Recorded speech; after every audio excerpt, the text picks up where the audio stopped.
The Persian Gulf is in turmoil, but it's not just the price of oil you need to worry about. Missiles and drones are punching through defenses, critical infrastructure is taking hits, and the real victim is your food supply.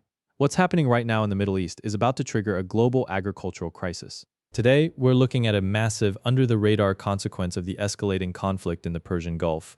We are talking about fertilizer, the absolute lifeblood of modern agriculture. Without it, global food production stalls and crashes, but not all fertilizers are created equal, and one of them is in serious trouble. Let's break down the three main types of fertilizer.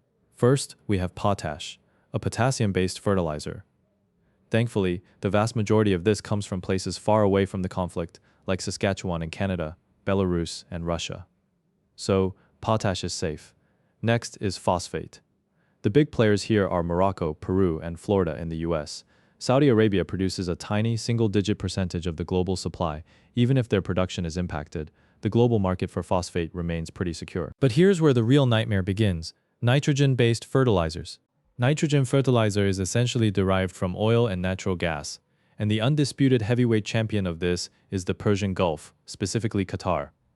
Qatar has access to massive, incredibly cheap offshore natural gas fields.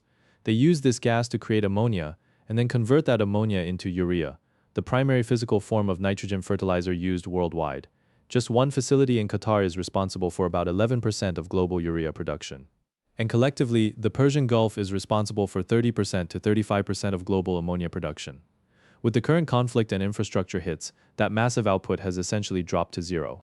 So, what happens when 20% of global oil and a massive chunk of the world's nitrogen fertilizers simply go offline? It creates a massive divide. If you are in the United States, you will see prices go up, but you won't see empty shelves.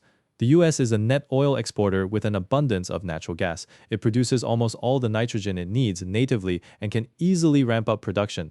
But for the rest of the world, we are looking at a chronic, multi-decade nitrogen deficit. Regions that rely heavily on importing these raw materials are going to face intense pressure. Look at South Asia, particularly India. Unless they can completely overhaul their security policies and secure direct, safe access to the Persian Gulf to bring those materials in, their agricultural output is going to be severely threatened.